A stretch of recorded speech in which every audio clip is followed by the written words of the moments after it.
नमस्कार दोस्तों। Welcome to Diglock trainers. आज मैं आपको स्टॉक मार्केट सिंपल करके बताऊंगा। स्टॉक मार्केट क्या है और आप कैसे इसका बेनिफिट ले सकते हो। दोस्तों, सबसे पहले ये अंडरस्टैंड कर लेते हैं कि पूरे वर्ल्ड में जो स्टॉक मार्केट में कई ऐसी कंट्रीज है जहां पे कुछ लोग इन्वेस्ट करते हैं। तो उन लोगों का परसेंटेज क्या है, कितने परसेंटेज लोग इन्वेस्ट करते हैं।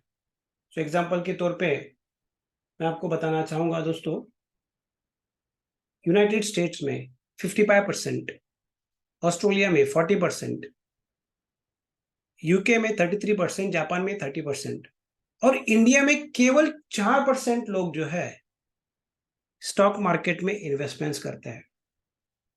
सो बहुत बार जो है आप सुनोगे कि इंडिया में जो ट्रेडिशनल इन्वेस्टमेंट्स होता है, जैसे गोल्ड में हो गया और रियल इस्टेट में हो गया, फिक्स डिपॉजिट्स में हो गया, यहाँ पर ये लोग अपना पैसा इन्वेस्ट करते हैं। बट अगर आप अब्रॉड अगर बात कर ले तो वही परसेंटेज अगर देखो तो आपको पता चलेगा कि कितने जो बड़े बड़े देश है वहां पर ज्यादा से ज्यादा लोग जो है इक्विटी में ही इन्वेस्ट करते हैं। खैर, ये हम जानने की कोशिश करते हैं कि 4% यहाँ पे सिर्फ इन्वेस्टमेंट्स कर रहे हैं, फिर भी एनएससी का जो नेशनल स्टॉक एक्सचेंज है इसका टर्नओवर जो है 38,222 ट्रिलियन है। Okay, it's a trillion. So देख लीजिए कि 140 करोड़ की आबादी में से अगर ये 4% से अगर कुछ और भी परसेंटेज बढ़ते तो कितना टर्नओवर होगा। ओके, और वही मैं आपको एक बात बताना चाहूंगा, बीएसई सेंसेक्स 1979 में 100 था, जो 62,245 तक जो है जा रहा है।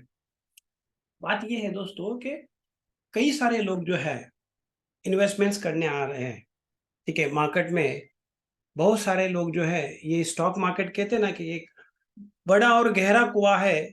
इस कुएं में सभी लोग जो है डुबकी लगाना चाहते हैं, बट कुछ डूबते हैं और कुछ तैरना सीखते हैं। तो उसी तरीके से कई ऐसे सक्सेसफुल इन्वेस्टर है जिन्होंने डुबकी लगाई और तैरना भी सीख लिया और वो आज बहुत ही कामयाब है। जैसे रामदेव जी अग्रवाल है, then Radha Krishna ji Damani, Rakesh Jhunjhunwala and Warren Buffett. इस इनके अलावा भी कई सारे लोग हैं, बट ये जो सक्सेसफुल लोग हैं, जो सक्सेसफुल इन्वेस्टर है, जिन्होंने स्टॉक मार्केट से ही बहुत सारा अपना वेल्थ जो है क्रिएट किया है, इनमें एक्चुअली कॉमन क्या है। तो दो देखो, इन सब में जो कॉमन है वो एक है कि पेशेंस और एक्सपीरियंस। ठीक है, जिनके पास पेशेंस है वही स्टॉक मार्केट में इतना वेल्थ क्रिएट कर सकता है। ठीक है, तो अभी हम अंडरस्टैंड करेंगे कि कैसे करें अच्छी कंपनी का चयन। तो how to select the companies. सबसे पहले 10 साल का रिकॉर्ड जो है आपको चेक करना है, राइट। और ये अवेलेबल है, मैं आपको थोड़ी देर में बताने वाला हूँ। ये अवेलेबल है और फ्रीली अवेलेबल है। सबसे पहले जिस कंपनी में अबाउट 20% का सेल्स है एवरी ईयर लास्ट 10 साल से, इसके अलावा जो प्रॉफिट बन रहा है वो भी 20 साल के 20% से भी ज्यादा है। ये मैंने आपको मिनिमम फिगर बताया है कि इससे ज्यादा होना चाहिए। ओके, रिटर्न ऑन इक्विटीज, मतलब जो स्टॉक मार्केट का जो रिटर्न है वो हर साल 20% से ज्यादा होना चाहिए।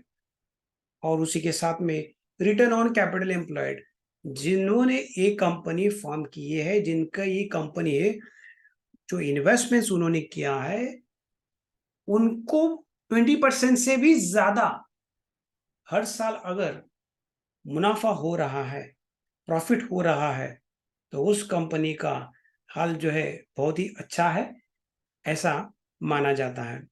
उसके अलावा हम जो है मैनेजमेंट देखेंगे। सबसे पहले देखिए, जिनकी कंपनी है कम से कम 50% होल्डिंग तो उनका होना ही चाहिए, कम से कम। ओके, उसके अलावा debt to equity ratios, right. आपका एसेट एंड लाइबिलिटीज। जो डेट टू इक्विटी रेशियो जो होता है, इसका मतलब है कि आपका खुद का कितना पैसा है उस कंपनी में और आपने कर्जा कितना लिया है। ओके, तो ऐसा नहीं होना चाहिए कि 1 रुपया आपका खुद का है और 2 रुपया आपने कर्जा लिया है। ठीक है, अगर ऐसा हुआ तो आपका तो कुछ रहा नहीं, है ना। तो रेशियो जो होना चाहिए वो डेट टू इक्विटी रेशियो का 0.50 के अंदर होना चाहिए। Okay, right. तो अगर ऐसी कंपनी है तो लोन जो है उनके ऊपर कम रहता है, या जीरो डेब्ट करो तो बहुत ही अच्छी बात है, क्योंकि जितना आप लोन लोगे और जो कमाओगे वो जितना लोन लिया हो वहीं पर आपको भरना पड़ेगा। ठीक है, आप कमाओगे बैंक में देना पड़ेगा, जितना आप कमाओगे बैंक में देना पड़ेगा।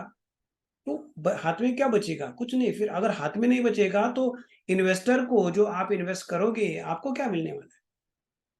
मनी मैनेजमेंट में ये आपको देखना है। डिविडेंड हिस्ट्री मैनेजमेंट जो है, डिविडेंड हिस्ट्री कितना देती है, उस कंपनी का डिविडेंड हिस्ट्री क्या है, वो आपको देखना पड़ेगा। हेल्दी डिविडेंड हिस्ट्री रहेगी हर टाइम तो वो कंपनी की जो है अच्छा है। कंप्लाइंस, उस पे कोई भी इश्यू नहीं होना चाहिए, कोई भी कंप्लेंट्स नहीं होना चाहिए। कोई फ्रॉड किया है इस कंपनी ने, इस डायरेक्टर ने फ्रॉड किया है, सीईओ जो भी है, ऐसा नहीं होना चाहिए। मैनेजमेंट क्रिस्टल क्लियर होना चाहिए। मैनेजमेंट जो बोलता है वही करता है, तो उस पे आप ट्रस्ट रख सकते हो। ठीक है, अब इसके अलावा दोस्तों और भी कुछ है, जैसे कि कंपनी का प्रोडक्ट जो है वो लॉन्जिविटी वाला होना चाहिए। मतलब वो ज्यादा दिन तक, ज्यादा साल तक, कितनी साल तक ये कंपनी रह सकती है, इसका अंदाजा एटलीस्ट 10 साल तो कंपनी होना चाहिए। ऐसा कोई लॉन्जिविटी वाला प्रोडक्ट होना चाहिए जिनके पास। जैसे बहुत बार आप देखोगे कि बाटा बाटा ये कंपनी बहुत बहुत पुरानी कंपनी है, रिलायंस बहुत पुरानी कंपनी है। ठीक है, सो इनके जो प्रोडक्ट्स हैं वो लॉन्जिविटी वाले प्रोडक्ट्स है।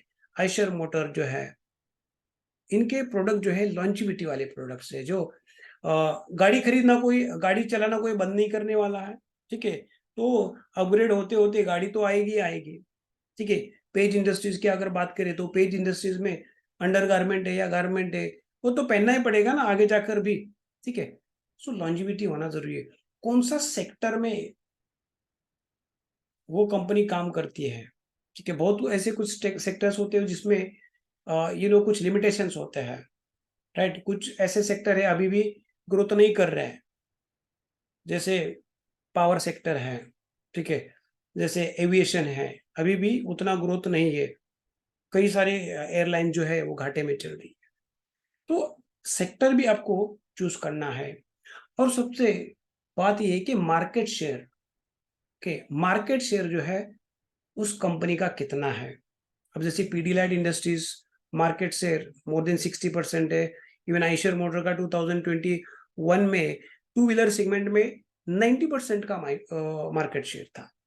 तो उसी की हिसाब से आपको चेक करना है, पी रेशियो देखना है, राइट। 10, 12, 15 के आसपास जो है एक पी रेशियो अगर किस कंपनी का है तो वो उस कंपनी में इन्वेस्टमेंट्स करने लायक है। 18 से 20 तक एक फेयर वैल्यूड होता है। ठीक है, तो ऐसे आपको पी रेशियो भी देखना है। और ये सारे आप देख सकते हो, ये ओपन सोर्सेस है, जैसे गूगल में आप देख सकते हो, screener.com है उसमें देख सकते हो, मनी कंट्रोल में देख सकते हो, या तो जो भी आपका कोई ब्रोकर रहेगा उस ब्रोकर के एप्लीकेशंस में, उस ब्रोकर के साइट पे भी आप ये देख सकते हो। ठीक है, तो ये सिंपल है और बिल्कुल आसानी से आप ये देखकर जो है कंपनी का चयन कर सकते हो। कुछ ऐसी कंपनी जो लगातार लोगों को, इन्वेस्टर को अच्छा प्रॉफिट दे रही है, जैसे ये आयशर मोटर है। 2014 में 400 रुपए का प्राइस था, जो 2023 में 3651 हो गया। इसमें मैंने डिविडेंड इंक्लूड नहीं किया दोस्तों, और स्प्लिट भी इंक्लूड नहीं किया। अगर ये करूँ तो और भी इसकी कीमत बढ़ जाएगी। ठीक है, तो ये जो है ये ऐसी कंपनी है जो 3651, तो करीबन 7 गुना। ओके, 7 गुना जो है, 10 साल में 7 गुना इन्वेस्टर का पैसा किया है, ठीक है। उसके अलावा एपेज इंडस्ट्रीज 2014 में 5,000 रुपए की कीमत थी, जो 2024-23 में 41,000। इसमें भी डिविडेंड जो है हमने कंसिडर किया हुआ नहीं है। यहाँ पर भी 8-9% जो है, 8-9 टाइम्स, मतलब दोस्तों 1 रुपये का 9 रुपया, ठीक है। कितना? इन्वेस्टर का 1 रुपये का 9 रुपया बनाया है। तो इस तरीके से कंपनीज जो होती है, वहां पर आपको देखना है कि ये कितने साल से कंपनी है, 10 साल से क्या इनका रिकॉर्ड है, और ये कैसे परफॉर्म कर रहे हैं, कितना इनके ऊपर कितना डेट है, और क्या कंप्लायंस का इशू, जो चीजें जो हमने आपको बताई है, वो बस आपको देखना है, ठीक है। और देखने के बाद ही आपको चयन करना है इस कोई कंपनी का फंडामेंटल, ठीक है। और अधिक जानकारी के लिए जो है, हमारे कुछ कोर्सेस भी है, वो कोर्सेस में आके आप सीख सकते हो। जो टेक्निकल एनालिसिस के कोर्सेस होते हैं, फंडामेंटल एनालिसिस के कोर्सेस होते हैं, जो निफ्टी बैंक निफ्टी में जो ट्रेडिंग करते हैं इंट्राडे में, उनके लिए भी अलग सा कोर्स है। म्यूचुअल फंड्स भी आपको सिखाया जाता है हमारे कोर्सेस में। पर्सनल फाइनेंस भी आपको बताया जाता है, ठीक है। तो इसी तरीके से दोस्तों, ये अगर वीडियो आपको अच्छा लगा है तो जरूर आप आपके दोस्तों को शेयर करिए, और ज्यादा से ज्यादा लोगों को ये इन्वेस्टमेंट्स अवेयरनेस दे दीजिए।